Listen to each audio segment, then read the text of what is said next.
Okay, thank you for coming. Getting together like this for these purposes. You know what they are.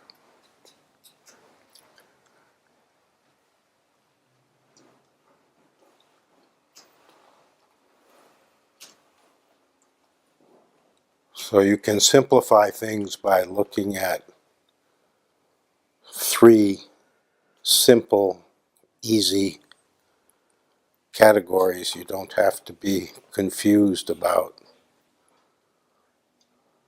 how to go forward.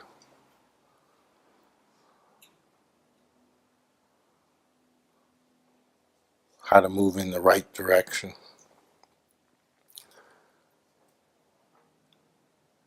You have an outer life. That's the life of objects, your car, your house, your toothbrush. You have a relational life. That's not objects, people. That's part of the experience of outer life. This is all experience, isn't it? This is not reality. This is how we experience, most of us. The idea is to get beyond this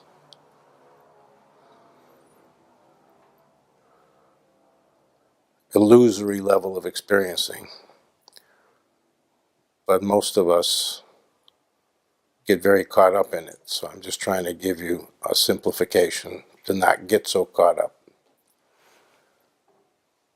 So there's the outer dimension, two parts, objects, people. So you have a relational life, you have a relationship with the outer world, and you have an experience of the inner world, your internal experiencing, your thoughts, your emotions, your sensations, your perceptions, and your inner experiencing, your inner life. What you experience as inside the limits of your skin that someone else doesn't know what's going on.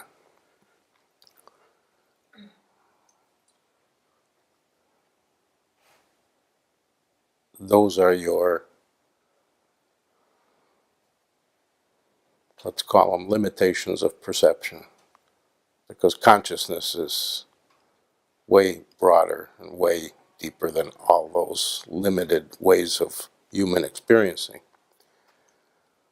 But for a way of talking about it and a way of thinking about it, that's a nice, to my way of thinking, a nice simplification, so that you don't have to look at life as, and being a human being, as this vast complexity that confuses you and you can't figure out.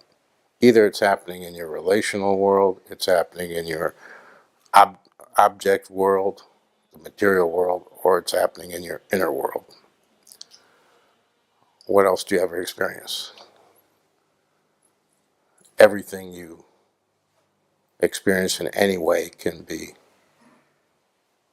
conceptually categorized in one of those three. Remember, these are concepts, these are not realities. In reality, there's no inner, there's no outer.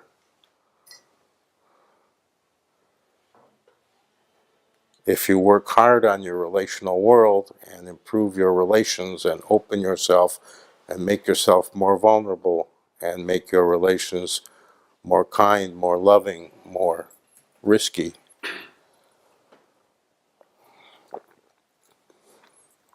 that takes you forward spiritually. If you work on, and that's the bhakti way, the way of love. If you work on your inner world, your thought process, your emotional life, your way of perceiving,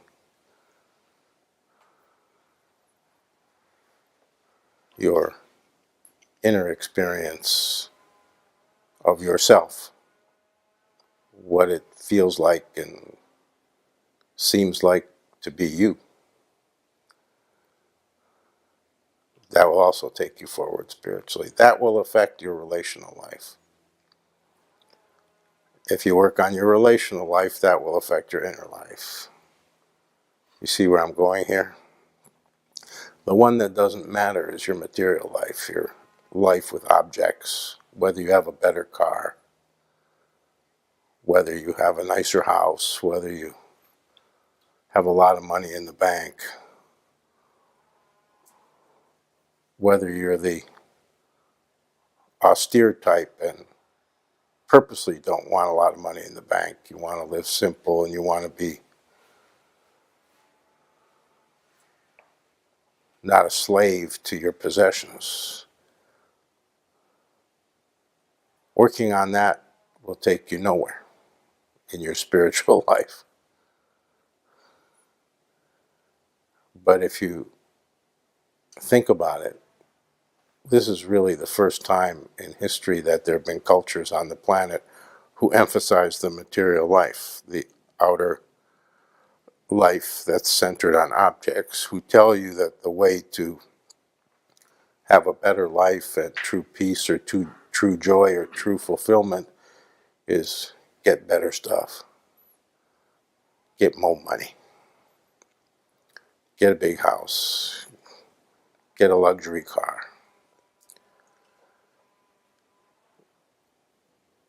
I don't think anybody would argue, there might be some, but I would take that debate, that this is unique in the history of the planet and in the history of the species. It's never been so emphasized. We are the most materialistic. The Western culture today is the most materialistic culture the world has ever seen. Not just because we're materialistic. There have been plenty of materialistic cultures all through the ages. But because you're barraged with it day and night. We're the culture that invented advertising. It didn't exist before. And anything like what's called now advertising. So you get these messages constantly from every direction, written, verbal, subliminal, influences from friends, family, and colleagues. You know, buy this scented candle and you'll really know peace. Eat this particular kind of food and you'll feel really good. So your job as genuine, sincere, well-intended spiritual seekers is to rid yourself of these influences that, of the three categories, are the only one that takes you no place except on the carousel of misery. Because if you buy the scented candle, it won't bring you peace. And you'll be frustrated, and that's a kind of a little misery. So you can work on both your relational world and your inner world if you want a big challenge. Some like the maximum challenge and want to go as fast as possible.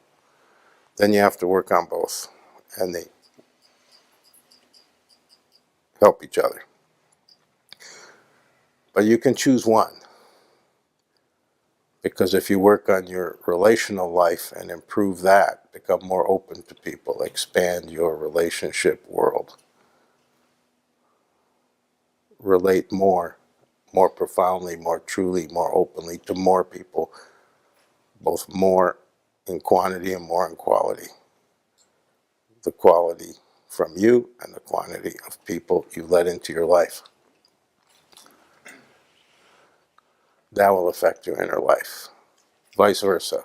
If you work on your inner life, that's the meditation path, the knowledge path, the wisdom path. If you work on your inner life and becoming more in touch with yourself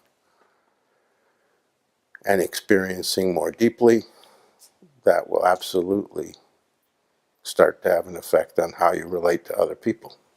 There'll be more of you available. You'll learn things about yourself that will fan out into how you relate to other people. When you learn about yourself, you're learning about everyone else. If you go the other route and focus on relating, when you learn about everybody else, you're learning about yourself. The only one that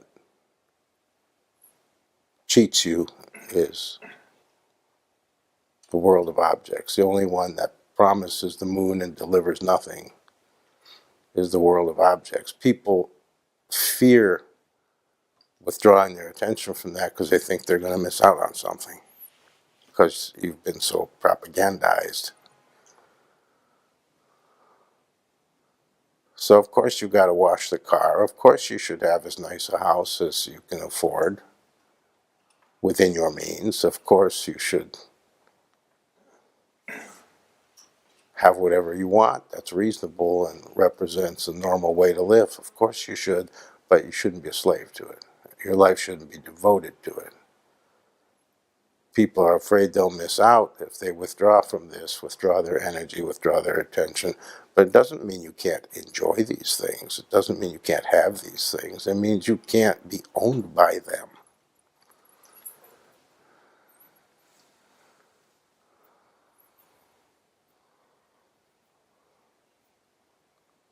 So that's the whole spiritual method. There's lots of details we're not talking about. I'm talking the broadest possible terms. But that's the whole spiritual method. That's the whole spiritual path. Focus on the relational, the love thy neighbor way. Focus on the inner life. That's the meditative and diving deeper way. If you dive all the way as deep as humanly possible inside yourself, you'll encounter the divine.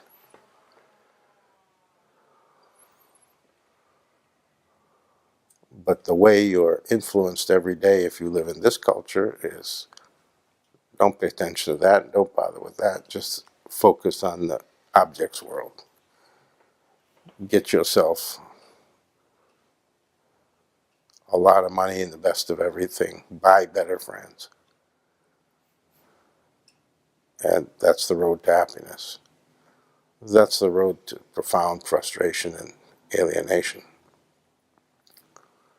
I don't think you have any confusion about it. My people aren't fooled by the material mirage, but it's still good to put it in context every now and again because you're barraged constantly. You have to be reminded because it's easy to be sucked back in without even realizing it. We're not in a monastery. We're not in an ashram. You still have an everyday life in the conventional world, and you have to conduct your spiritual life within that context. So you have to be reminded. You have to remind yourself again and again, or else the influences seep in. They work hard to influence you, so you have to put in some work to be more impermeable to what's truly nonsense, what truly robs you of your time and energy and focus that's needed for what matters, for what isn't trivial.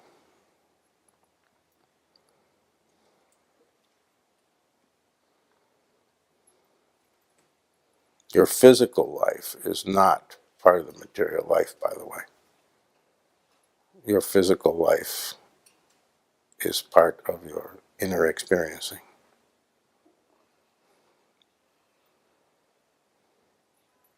But if you spend 90% of your time and energy going to the gym and on juicing and trying to achieve super health, you're making it part of the material world. That's too extreme. I'm not against health practices, but I'm against that being the center of your life. The center of your life has to be your yearning for truth, your desire for real God, your quest for reality. That's already your intention, but you have to make sure that your time, energy, and efforts are aligned with that. Because there's lots of influences trying to convince you otherwise and tempt you and seduce you otherwise.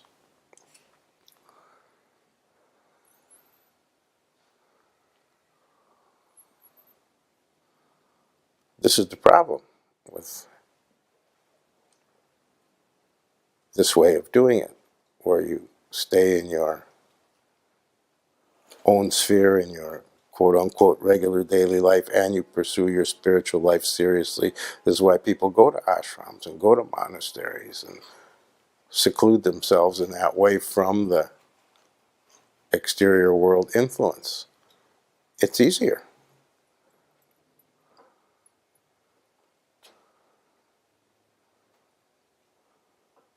But you're not doing that right now. So you have to be aware of the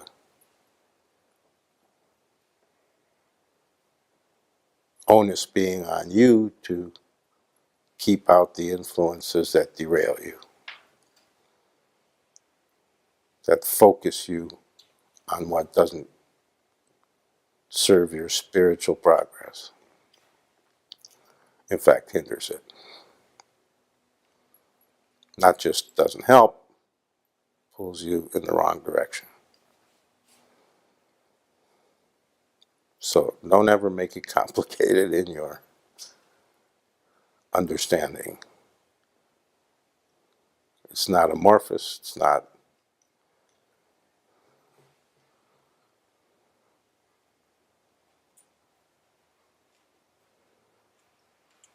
a big philosophical or psychological or otherwise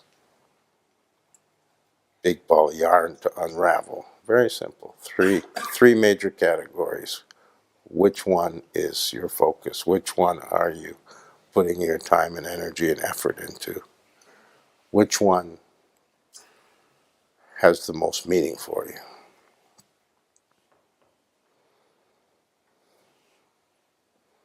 And remember, for the majority of people living conventionally in the conventional everyday world, the only one that has meaning is the material, the world of objects, the one that yields nothing except more or nicer objects, which can please you aesthetically or make you feel a little more financially secure, but cannot feed your soul, ever. And feeding your soul goes beyond this life.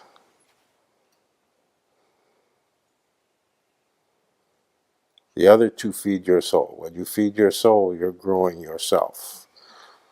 Whatever you achieve in terms of growing yourself after death, that goes with you.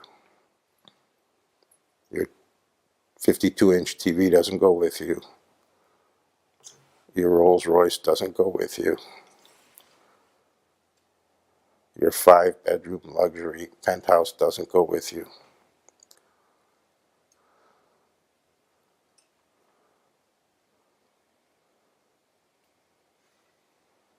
Nobody's confused about that.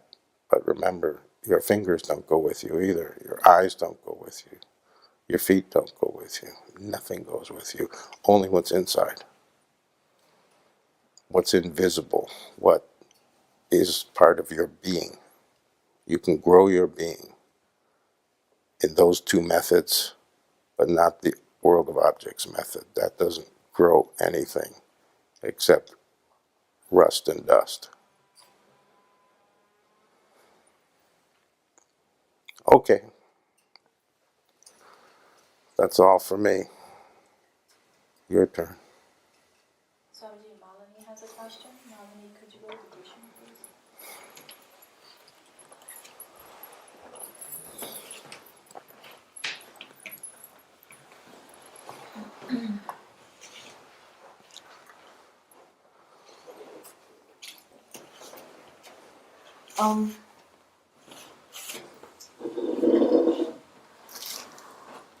the last time I was here, last Saturday, um, and Noah came onto the question, and even before, like, she said something.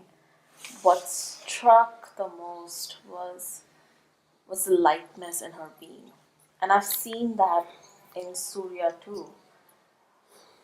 And I almost envy it because I don't feel light. I feel heavy and dense in my body. Like, I hate my body. There are things I would not want. I hate my arms.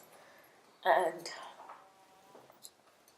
just seeing that lightness, I'm like, how do I get that into myself?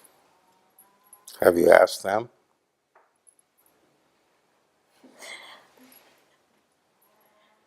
Have you? No, it's a real question. Have you asked them? Has it occurred to you? You say, these two people, and I've spoken about these two people really recently publicly. Have you asked them? I briefly spoke to Noah about it, but And what'd you say? she said she used to be dense too at some point.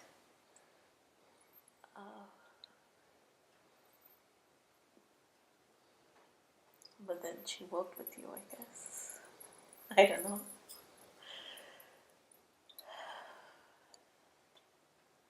So you didn't force her to give you an answer. You didn't threaten her. Give me the answer. Or I'm going to play tricks or treats.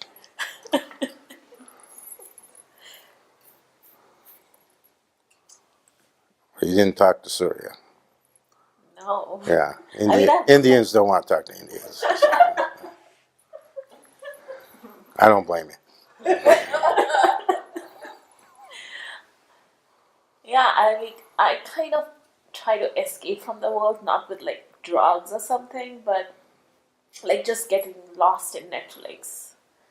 Or I'm awake in bed, but I don't want to get out of bed because I don't want to be seen in the world, in this body. And then I'm like, how do I be that? Because that's more, Well, what do they have that you don't have? I don't know, all I can say is a lightness of being. That's the only way I can articulate it. I don't know what I'm seeing.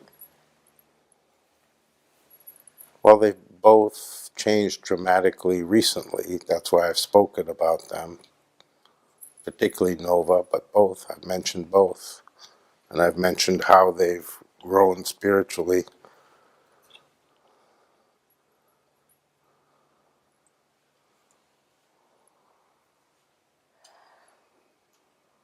I wasn't there when you spoke about Surya.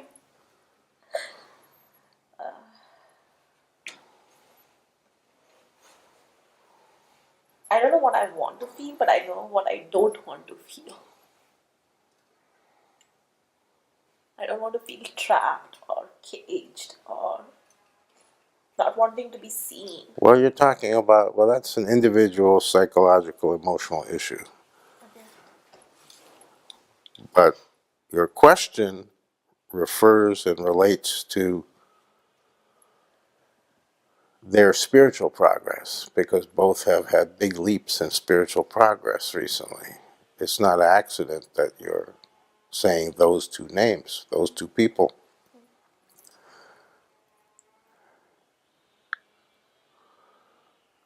Do you want to answer it? Yeah. I just don't believe that I exist. So. That's too abstract for what she. That's great, but for what she's asked, she's asking for something that points the way directly. Do you have an answer?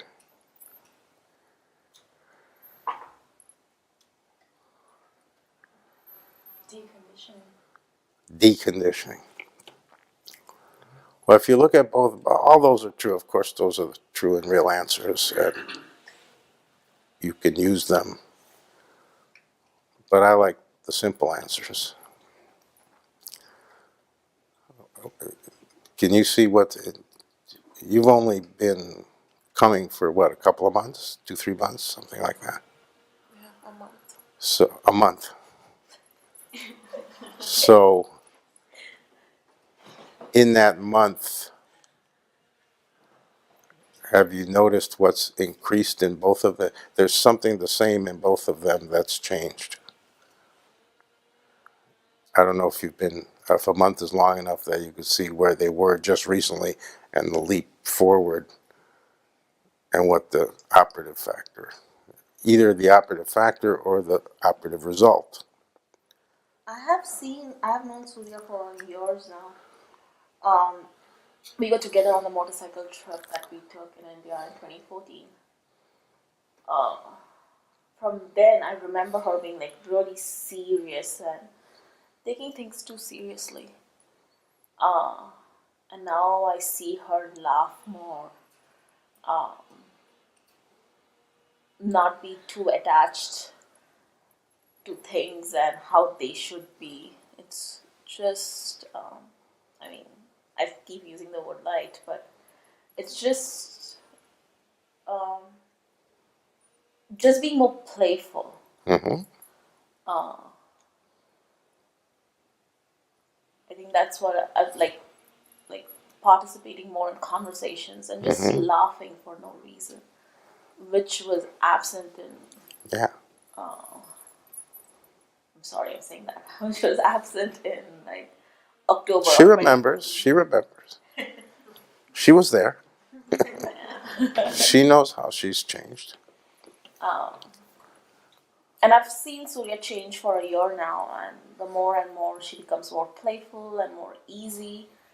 Um, but also like she's like a lot of things have dropped from her body. It has become not just weight wise light, like energy wise light is what I feel. Um, like in physical stuff, like her gait is lighter, the way she walks, and the way she carries herself in the world.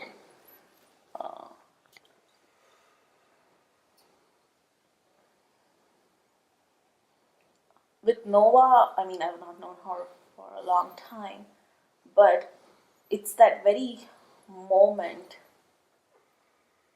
that she came to the cushion and the way she placed herself. I told her it was just like a feather. It was as if the landing was so light that I wanted to be that. It was just like a leaf falling on the floor or a feather floating. It was like more floating. I don't know. I don't know the words for it. So you can't stay with me and not have that happen. How long have you, when did you take discipleship? About 2, 3 weeks ago? So wait.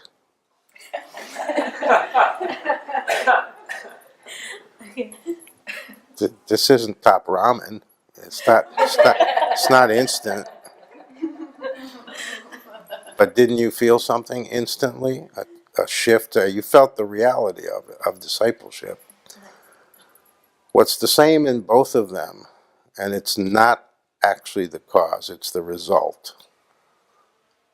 But it's still right to focus on that. What's the same in both of them is they've had huge increases in devotion.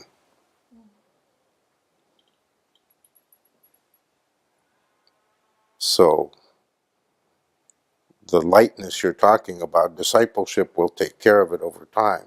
Your discipleship is an organic, real divine process that grows and expands and changes you. But it's not wise to sit around and wait for that to happen by itself. So what you're asking and the way you're asking, the best answer, the most practical answer is focus on devotion.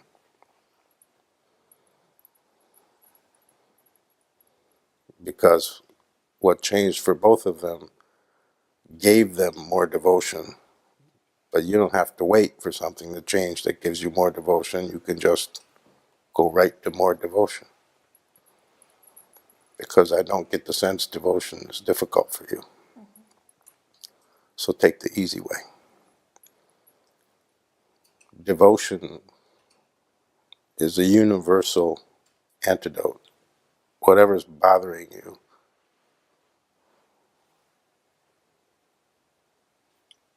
it sweeps it away. Enough devotion can cure anything. Any preoccupation. You have this psychological preoccupation with image, looks, how your body looks and feels. This is common, of course, you know that. You can spend a lot of effort and time on that directly and maybe make a little progress or feel better, but devotion can just sweep it out altogether. Let your spiritual life and your spiritual experiencing be prominent, and don't try to struggle or take on or tackle your psychological or emotional issues. Let the spiritual overtake it. If that happens, you won't need to bother with them. If that doesn't, then we'll deal with those. But what you're envying in them, the right way to understand it is profound devotion. So cultivate profound devotion and see what happens.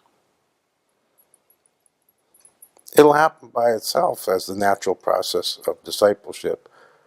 It happens at different speed for different people.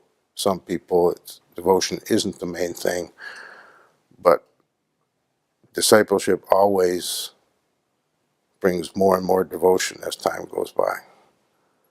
But you can also cultivate devotion. You don't have to wait. So if you want my recommendation, that's it. Forget everything you talked about. What you're envying that in them can be achieved quickly by the position, taking the inner position of more and more devotion.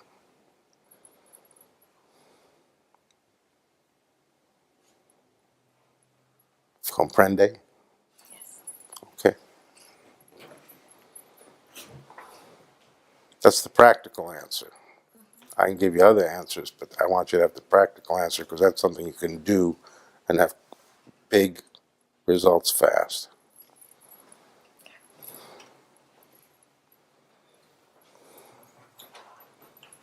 So, Catherine has a question. Go ahead, Kath. And get a scented candle. I love them, but maybe too much. Sorry. Master, I think I can do what you just instructed. I'm so sorry, I don't know the woman's name you just spoke to. But to focus Malani. on devotion. What was it? Malani. Malone.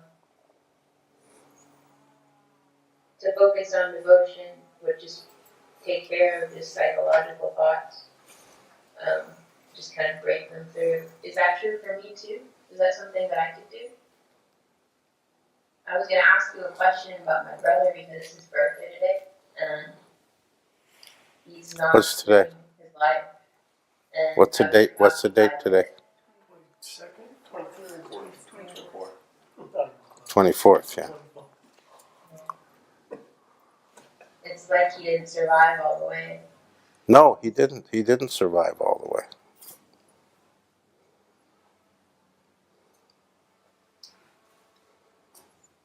I don't know how to love. You can't use that formula I gave Milani in the way you're talking about. You're hoping you can use it as a magic elixir to take care of things you've struggled with for years. And there's no magic elixir. However, that being said, if you don't hold it as a magic elixir, if you don't indulge the idea of you can quickly, easily, and instantly deal with serious problems without any effort or attending to them the right way. If you let go of that kind of thinking or expectation, it's never a mistake to cultivate more devotion if you're a disciple, because devotion is the rocket fuel of discipleship. It'll increase your discipleship, it'll expand your discipleship, it'll deepen your discipleship, it'll empower your discipleship to do what discipleship naturally does, which has incalculable beneficial effects. That may, if it's not your intention, which is a misuse, if you're not misusing it, that may have some effect on the problems you're referring to. But if you're trying to cultivate more devotion with the idea that this is the magic bullet that fixes everything, it won't work. You'll frustrate yourself, and you'll say I'm not a good disciple to yourself, and you'll blame me at some point, and whatever. The mind will play all kinds of nasty tricks on you. So what I said for her is for her, because of her makeup and her position exactly right now. And you always have to remember that I only talk to individuals. I never talk to groups. So even though some things I say may apply to a lot of people, you have to be very careful taking something I say to someone and saying, okay, I'm going to use that, because it may absolutely be a waste of time for you. If your wisdom says it's exactly right for me, fits in every way, fine. But I don't think you're saying that. I think you're saying, sounds like a magic bullet. Well, that magic bullet worked for me. It's not a magic bullet. I feel like I have roadblocks to being more devoted that I can't always get through. I feel defeated a lot in my attempts to do more and to be a better disciple. And I'm hoping that's just part of it and that's not real. But it's...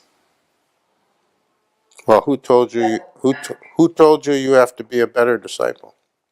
I want to be, but I feel like I can't. Well, so I just keep trying, but... Define better disciple. I'm just who shows up more, who is doing murti every day for 40 minutes and was always on there 5 hours and then some, and more. But I don't even give that to you. And I get really upset at the end of the day when I go. But it's a lot to manage. Not what I want to give you as your disciple, but I have difficulty managing my day with the line and the treatment. I miss a lot of things, not just my meditation and stuff. So. Well, we don't have any hall monitors grading who's a better disciple and who's not a better disciple, so that's in your mind. Don't make your discipleship a mirror of the worldly way of judging yourself. It's not supposed to be a set of standards, and if you meet them, you feel good, and if you don't meet them, you feel bad. That's not discipleship. Discipleship is the divine in your life,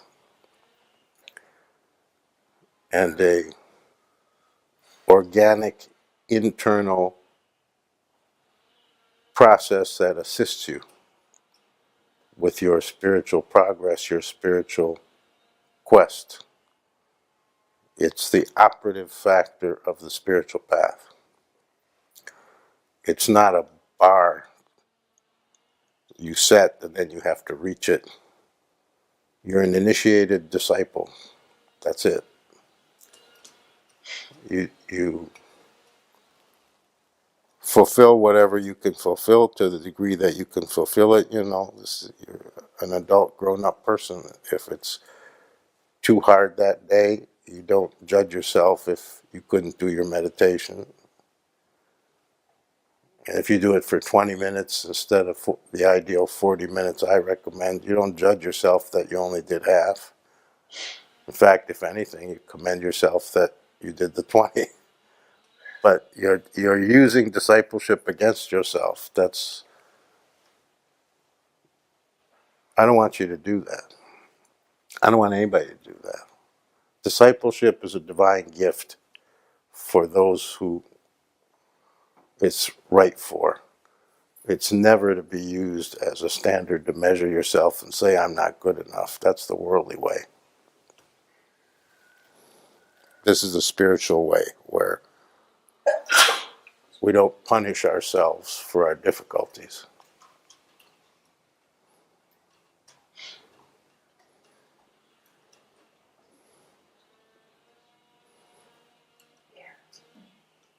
This is not the Catholic Church. We're not going to castigate you for your sins.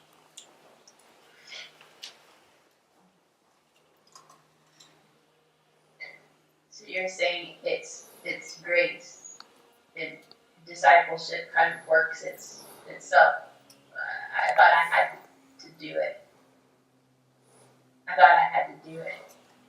Like it was disciple driven or something. But I think I've confused that. What you have to do is work on yourself in the way spiritual life requires, whatever that is for you and in your life. It's whatever it is for you. For someone else, it's something else. For someone else, it's something else again.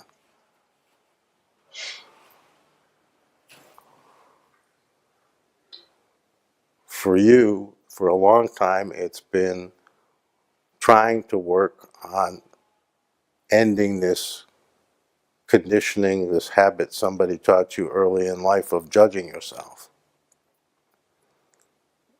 Because that's a losing game every time. So that's your spiritual work until it's done, until it's accomplished. And once that's accomplished, everything shifts, and then you will see what's the next challenge that takes you forward. But that's the one you've been struggling with most of your life, and it's not accomplished yet. So when that's accomplished, everything will change. And discipleship supports that, but that's your work. You have to do it. You have to start seeing how you're talking to yourself, the internal world, how you're judging yourself, and you're always judging yourself as having failed somehow. I'm not telling you anything you don't know, and you're very acutely aware of it, and it causes you tremendous pain and misery. And that's your work, is to see that that's all a mind trap, and you can change that. But discipleship isn't going to magically make that go away. That's your work. Discipleship will support that work and give you strength and help you in other ways, but that's your work. You have to know what your challenge is.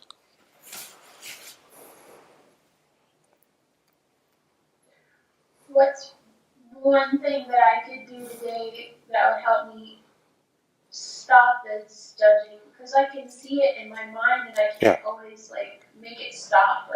Don't try to make it stop. Just cultivate awareness about it.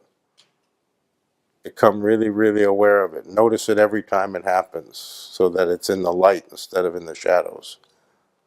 Bring it out to the middle of the living room, not down in the basement where it attacks you and you kind of aren't sure what's going on. If you start to be aware of it, you'll see you're doing it all day long. It's not clear to you yet. Just awareness, nothing else. Just look for it like a detective. How am I judging myself? How am I comparing? How am I telling myself I'm failing or not good enough or not as good as the next one. Because you're doing it many times a day. You can start noticing that. Don't try to make it stop. Don't try to change it. Try to notice it. Nobody continues to do it if they notice what they're doing. If you're banging your head against the wall because you don't know it's giving damage to your head, first you have to know you're banging your head against the wall. You have to start noticing it. You're wondering why you have a headache. First you have to notice you're banging your head against the wall. So it's about awareness. It's not about making it stop. It's not about conquering it. It's not about analyzing it. It's about noticing how it just goes on, has a life of its own. The switch is always on.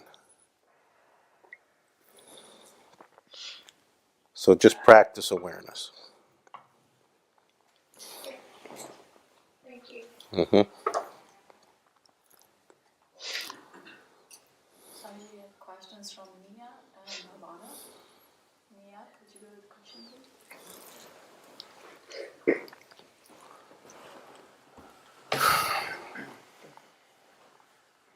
I would like to express gratitude to Before you do, did they tell you I'm coming to your house in a few weeks?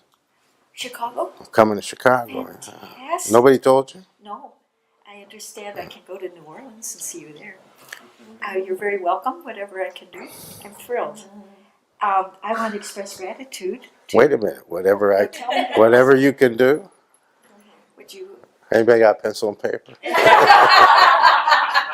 need a place to stay or whatever? Oh, you're in Midtown, aren't you? Yes. That might not be very handy. Oh, where would it be? We'll talk. Oak Park. Well, yeah, it's very difficult to know where to start. I was going to start expressing gratitude to Swami Premodaya and to the people I know here. I'll probably cry. And I have to say that I carry you in my heart. I think of everybody, and when I'm here, it's as if I've never left. I mean, looking in the eyes and the welcome. And also the life. They look better, don't they? Well, than the last time you saw them. They look younger. Definitely, the life is better. And also, That's the first thing I thought when you sat down. You look younger. I feel younger. I feel I'm growing younger. And what I want to say is how I have not experienced the regular physical presence with you, but everything I've learned from you, I carry inside, and the suggestions you've made, it's like a fermentation. It continues to grow, including part of what my purpose is. That's the first time anybody's told me that what I've told them continues to ferment.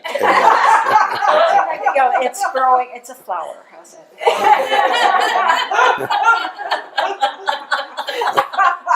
Well, gardeners use manure.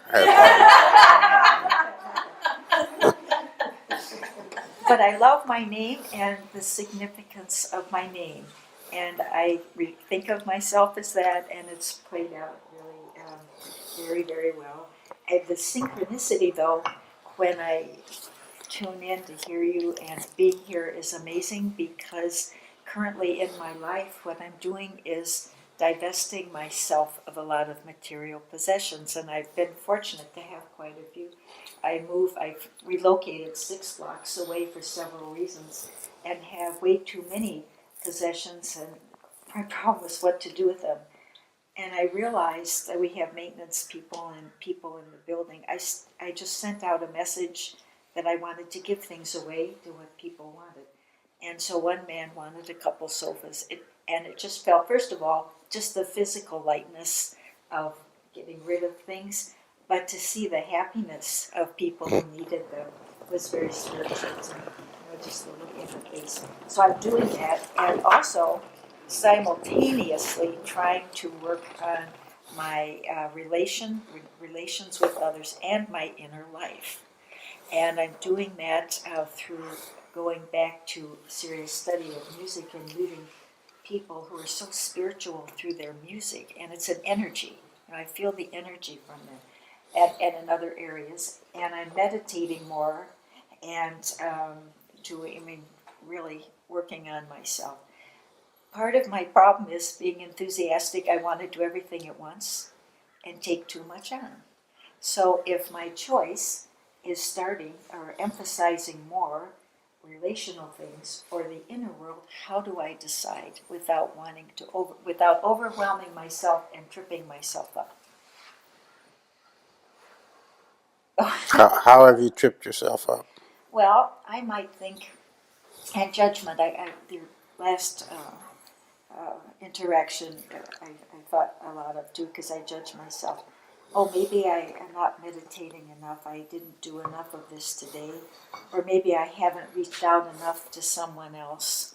And putting too high a bar in both areas. But knowing from what you said that each identifies, affects the other. Question. Yeah, but have you listened to me enough times that you've heard me say, because I say it fairly frequently, lower the bar? Yes. I'm the only guru. I'm the only guru on the planet who recommends lower the bar. Don't have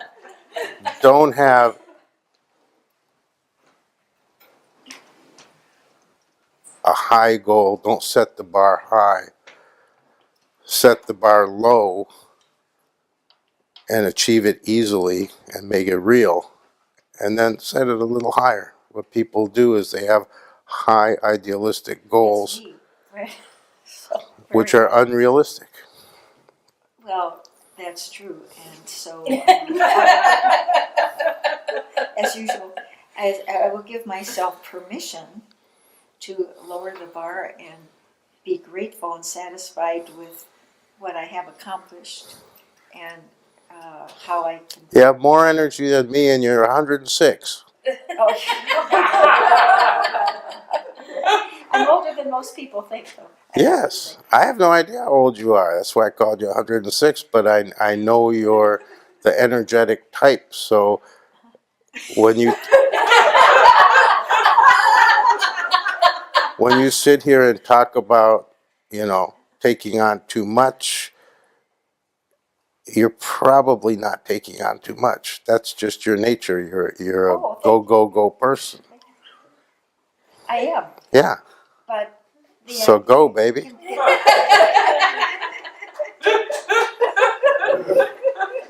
About age, so honestly, I think I'm your age. Well, how old are you? 71. No, I'm younger than that. Don't make me older. I feel no age at all. But I feel 90. Oh, no. My body, but inside I feel very young. Yeah. Well, I didn't mean to insult you. You didn't insult me. With the long hair and the beard, I look older than... If I shaved and cut my hair short the way I used to wear it, everybody would think I was a spry 65. Oh, good. Good. So anyway, thank you. And 70's a year and a half away from me. Or no, it's... Yeah, a year and a half. Well, I apologize.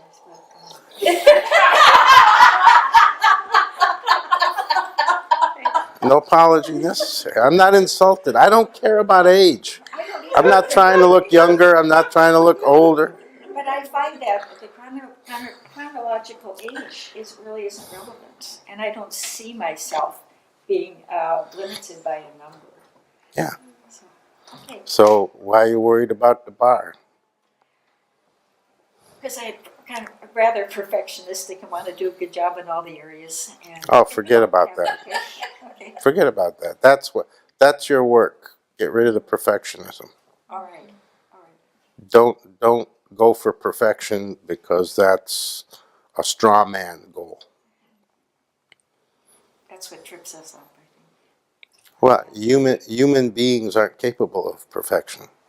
The divine makes sure everything is perfect, and the human part is mistakes will be made on a daily basis. I have permission. You don't need permission. Okay, good. If permission helps you, then play that game. I have permission, but just do it. Just do it. Yeah, make more mistakes. Okay. And then forgive myself. No, just make more mistakes and Okay. ignore the whole thing. Yeah, because you're doing it anyway. That's a way of recognizing how we actually live anyway. So I don't see any problem. I think you're inventing this stuff. I'm doing You're inventing this stuff. This is Inventing. conceptual. with the imagination. Yeah, you're imagining there's a problem. Well, thank you. That's really tremendous advice for your comment. I appreciate It's not advice. It's an observation. Thank you. Okay. It's not a compliment. It's not a compliment.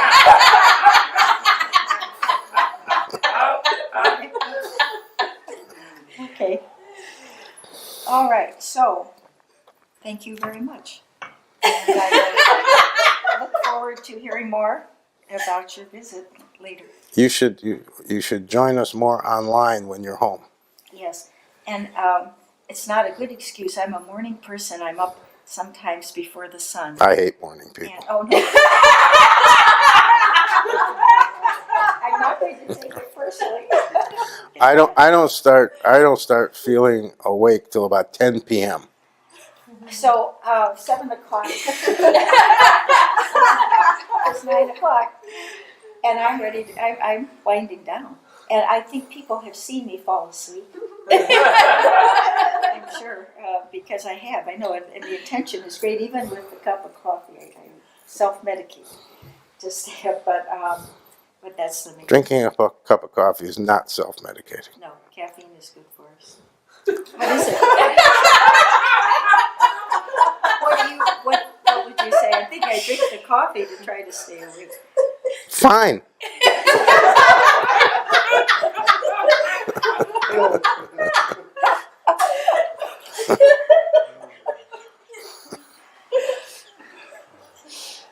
Anything else? Well, you look great. Maybe the best I've ever seen you look. I am very happy, and I just think it's changes in lifestyle and attitude and all the learnings that continue to bubble up. Attend the events that are all available online more often. I don't see you often enough. All right. That's the bar I'm setting. And the right with my discipleship. But I'm No, I have a motive there. I want to see you more out. We're about to start our practitioner training program, Oh, you are. and if you participate more, then we can see if that's appropriate for you I am. to participate in that, which I suspect it will be. Well, as I probably mentioned before, I'm very Jungian as well as in psychology, and the synchronicity is amazing. Because I feel I have had opportunities. Yeah, I don't give a shit about psychology. That is just cease to exist. But anyway, yeah, we'll talk about it. You're a psychologist, I'm a psychologist, I don't care. Yeah. I retired from that business. But the idea of the practitioner and helping people, and it ties in with offers I've had internationally, and I want to definitely bring in what I'm learning through discipleship and helping people. So that sounds good. Okay, thank you. Well, practitioners will be disciples who are able to assist others spiritually. So, And that's the direction my life has been taking. So I was yeah, actually, it's quite dramatic now. If I think about the first time I met you and now, it's quite dramatic. right. I came right looking for confidence and direction and whatever. Well, you've definitely burgeoned. Even though you're not local, it's worked for you. So you don't have to be local. No, It's not a time and space thing. No, it isn't. I carry it inside. And I'm very grateful for all of you. So you're coming to the New Orleans retreat? Oh, I just heard about it, and I would like to. I know it's Memorial Day. Do you know New Orleans? Do you know New Orleans? I know it as a visitor. Yeah, on as a Bourbon visitor. Street and, Yeah. uh, The hotel is Cafe smack Du dab. Monde. The hotel is smack dab on the middle of Bourbon Street, halfway up Bourbon Street. You can't get better than that. No, it sounds very good. A little beignet and a Cafe Du Monde and those things. But That's as where the far as tourists a go. I don't go where the spiritual- tourists go. As far as the spiritual element of New Orleans, I can't say I've experienced that. But as a city, I have. I'll take you to an actual voodoo store. I was going to say, You be I know there's voodoo there. you gonna be leaving scared. My path. On Bourbon Street, they have the tourist fake voodoo stores. I'll take you to a real voodoo store. That would be quite interesting in that also. Oh, No, your hair will turn white. but my research has been, I mean, it's just amazing. Though I had an ancestor who lived in Salem, Massachusetts at the time of witchcraft and wrote a book denouncing. So I've been researching and studying this, and it would be very interesting, seriously, to me, if you're serious, to attend a voodoo store, a real one. I'm never going back to any actual voodoo store because I left really scared and shook up because it's real. I mean, they're not playing. It's serious, but I You wanna certainly. scare me? No, there'll certainly be time to. It's a 5-day retreat, so there'll certainly be enough time. I mean, if you show me where you're going, I can tell you if it's a real voodoo store or one of the tourist Satsuki shops. And if you want to go, there'll certainly be time. And I'm sure there's other people who And want you're to not go. going. I'm not going. You're No, not. no. Is there a Once- purpose for my spiritual growth for doing this? Huh? Is there a purpose for discipleship in my spiritual No, growth? it's just to see something that you're only going to see in New Orleans and Florida. That's the only place you're going to see true voodoo shops that I know of in America. That's some scary shit. They ain't playing. Any volunteers? Wait till you're in New Orleans. All right, okay. All right. So, It's a thing you do once if you've never done it, but be prepared to be really shook up because gosh.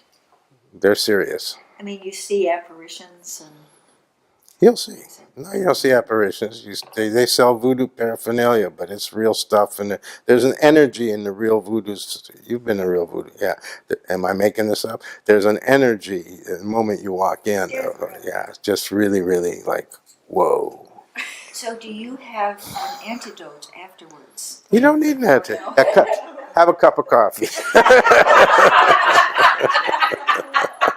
For readjusting the spiritual energy into the positive. It's no problem. You know, people go on a roller coaster to get scared. It's no problem. I don't either, but don't worry about it. Oh, You don't need an antidote. I don't Leaving the store is the antidote. getting out. All right. Okay. Thank you. Oh gosh. Okay. A lot of connection. That's very good. So, thank you very much. Okay.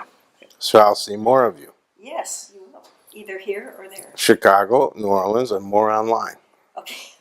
when you're not in California. All right. Okay. Or Thailand. That's part of where I was last year. Teaching. Or Thailand. Okay. Mentoring, which is what I said, I'm not sure my purpose, and he looked at me and said mentoring. Yeah. And that's played out amazingly, so thank you. That's my job. Yeah, Yeah. you're doing a good job. Thank you. Thanks. Okay.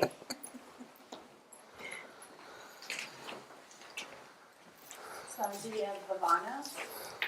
Go ahead, Bhavana, you unmuted. Thank you. Hello, thank you for being available again. And I also want to thank the Sangha for being so supportive and reaching out to me. And it's been really, really helpful. So I really appreciate that. And I just wanted to express my gratitude and love for that. They've reached out to you. People have reached out. Good, because you are in a challenging time in your life. You've decided to take on the biggest challenge you could possibly take on. And it's depressing and difficult. And The struggle is a real struggle. It's painful. It's heart and mind and body and soul, and it takes a long time, and we want to support you. Dealing with childhood trauma, when you've really been traumatized, when you decide as an adult that you want to take it on and heal all the way from it, it's the most challenging thing you could possibly do. And it's the long haul. It can't be done in a week or a month, so you strap in and you do it. So it's only for those who have genuine courage.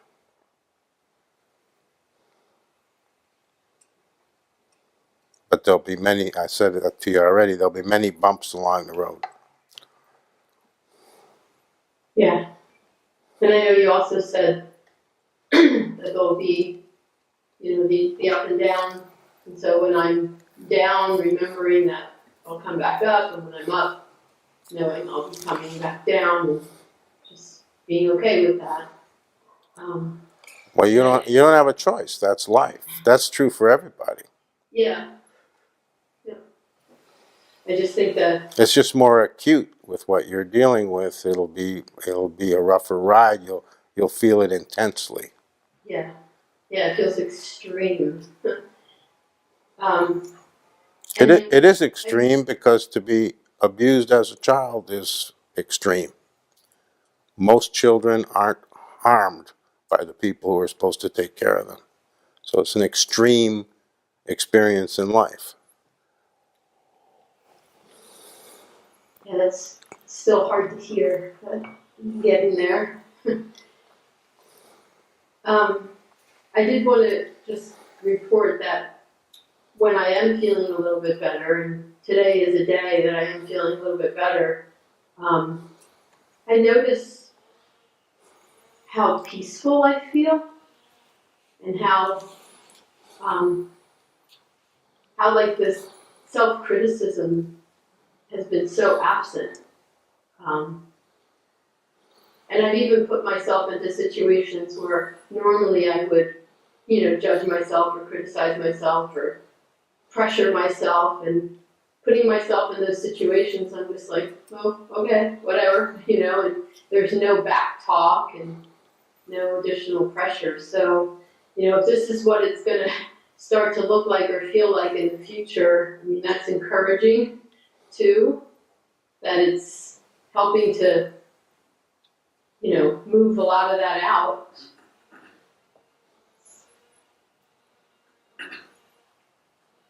Well, time will tell. It may be, and discipleship may have something to do with it, because I don't think you're aware of it, but I'm aware of it. Your discipleship is deepening. Oh yeah. So time will tell whether it's too soon. Time will tell whether this is a real shift where the tendency to self-criticize and self-judge and be hard on yourself that all people who are early life trauma victims have, whether that's going away or whether you're just getting a little respite for a while and then it comes back with a vengeance. Time will tell.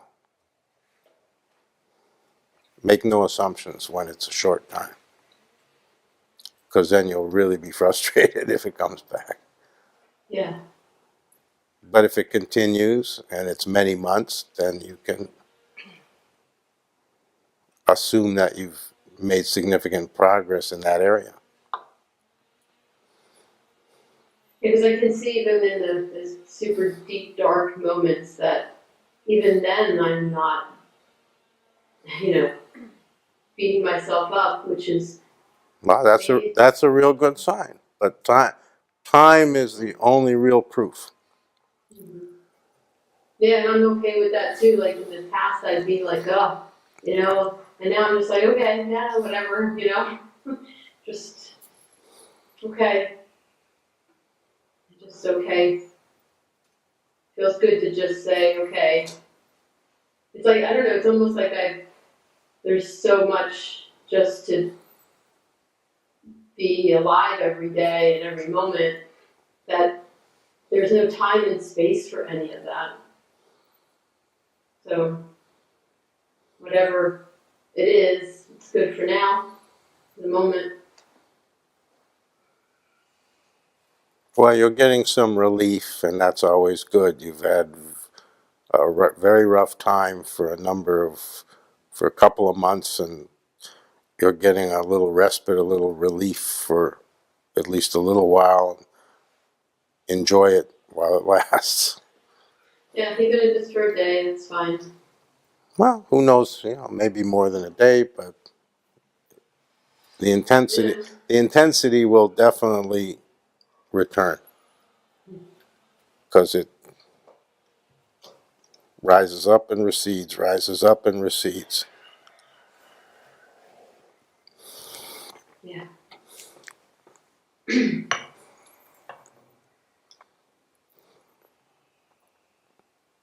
But I definitely see the difference in my discipleship as well. And similar to what Kat was saying earlier, like, before it was like a trying or like had to do things or I should be doing something, but now it's just connecting with it there. It's just, I don't even know how to explain it. It just feels more real. I don't know. Yeah, well, that's discipleship deepening. Remember, it's an alive, organic process. It's a divine process. It has nothing to do with me specifically. It's not about the guru, it's about your discipleship. Your discipleship is the divine process operating in you.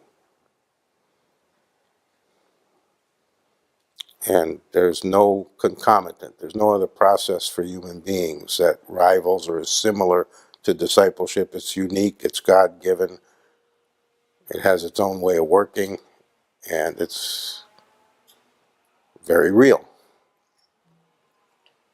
So, all other things are fine, but nothing is the same as discipleship. And it's not for everybody.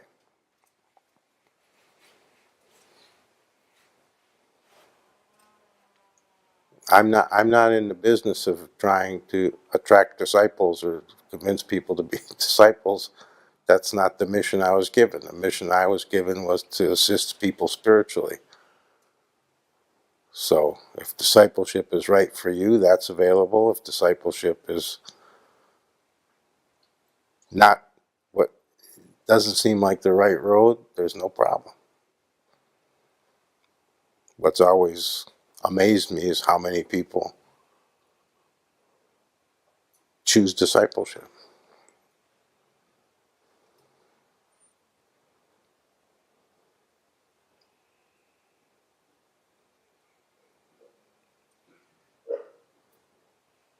Well, I'm glad you're getting some relief.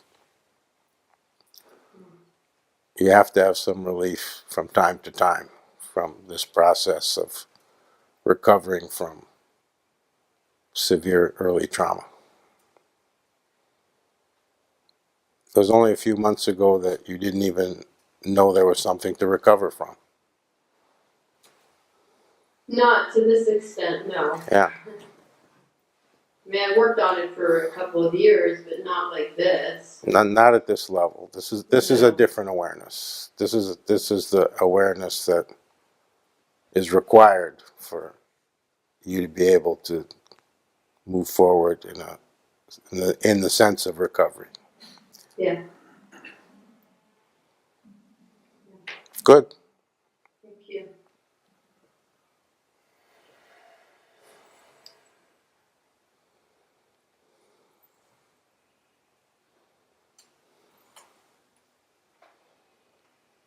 Anybody else before we stop? Well, the time's up, so that worked out pretty good.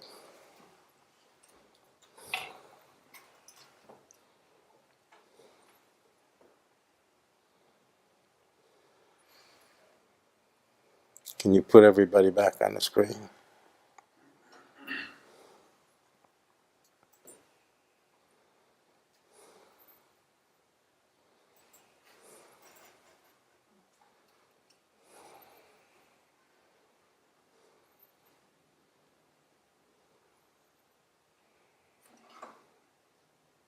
stand by for the technical process. There we go.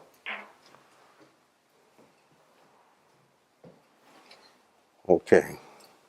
Look at Prasad. I now have a 40-year-old son. Yesterday was his 40th birthday.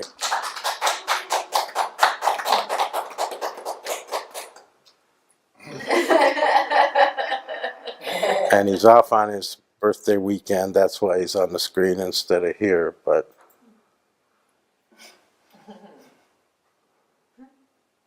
sit up so it doesn't look like you have a double chin.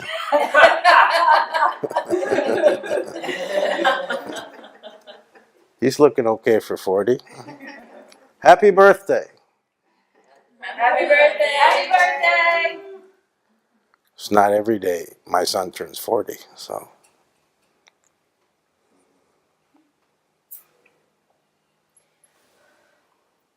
Okay, I'll see you when you get back. Can you hear me? Okay. He's muted. Okay. You don't have to say anything. I'll see you when you get back. I just wanted to acknowledge the 40th because that ain't chicken feed, you know. I didn't freak out till my 50th. Then I realized, hell, I'm a half a century old. It was really weird. My mind kind of spun, but then I got over it. Okay. So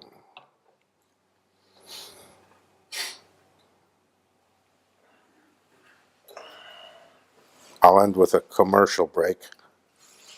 If you've never been to New Orleans and you're not thinking about signing up for the New Orleans Summer Retreat, think about it again. New Orleans is unique. It's like no other city in America. Talk to the people who know New Orleans. Bourbon Street is like no other street in any city in America. And we're going to be right on Bourbon Street.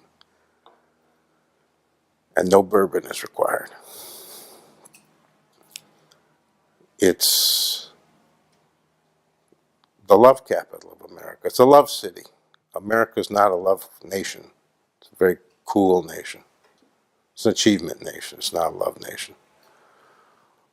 But New Orleans is a love city. It's the only love city I'm aware of in America, and I've traveled pretty extensively in my life in this country, outside too. I've experienced some love countries, so have you, because some of our annual international tours have been to love countries. But New Orleans is a love city, and it also has its own special flavor, and it's very unique, and it's very wonderful. And Prasad, Aiden can corroborate this. Aside from at ICODA, I tell people all the time, if you've never been to New Orleans, go to New Orleans. It'll open your heart.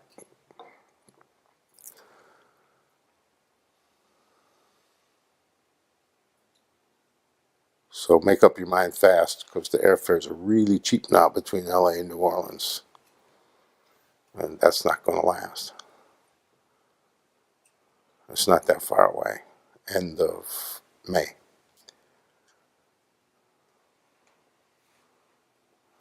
I mean, we worked hard to get a place right on Bourbon Street, and it ain't cheap, so you're getting a good deal.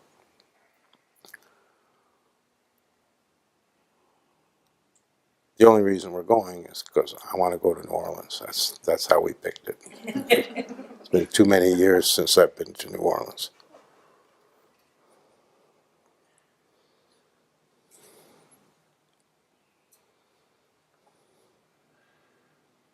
So I'm very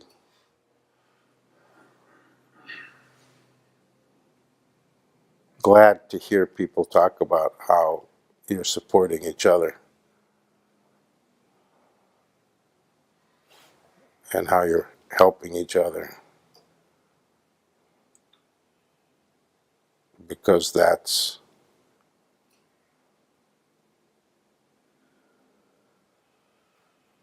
the way it's supposed to be. Sangha is supposed to be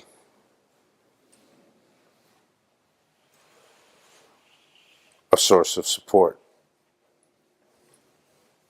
And everybody needs lots of support.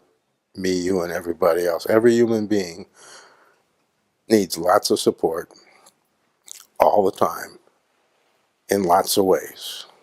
The conventional culture does not recognize that, but people who are spiritually aware have an obligation to recognize that. And you have an obligation, therefore, toward yourself to make sure that you have cultivated that support, that you have enough people you can turn to, that you can talk to, that you can ask for assistance or help or support in any form that's required. If you don't have that, you are cheating yourself. If you don't have that, you are living in poverty. And you have to have that to go forward spiritually. It's too much to think that on your own you're going to go forward as much and as far as you'd like. You can't do it without the support of like-minded people that you're truly connected to. It's never going to be the family you were born in, unless you were born into a very spiritually oriented family. And most of us weren't. You have to find your spiritual family. That's what Sangha is. So you have a ready-made source of individuals that you can get to know better, the ones that you like. It's not everybody. You're not going to like everybody. But I'm hearing it more and more. I heard it more today than I have so far in all these years, that you are more connecting with each other, more reaching out, more using each other. You have to use other people. The culture teaches you to think of the phrase use other people as manipulative and wrong. It's not. Use other people means be really connected. And loving others isn't a feeling, it's being with them in whatever form. So if you don't have enough support, you can't go far enough. And if you have enough support,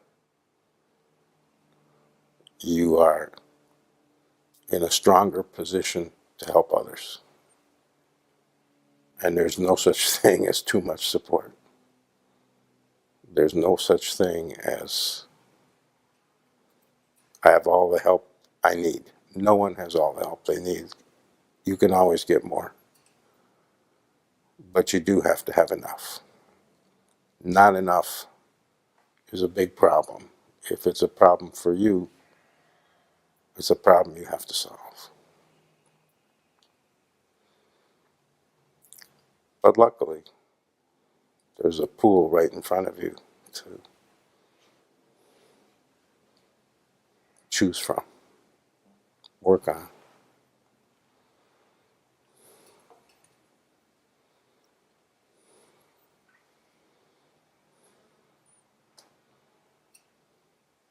But you'll see if you go to New Orleans, everybody in New Orleans is ready to help you.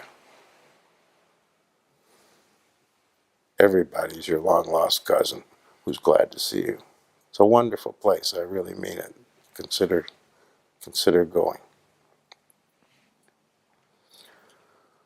Okay.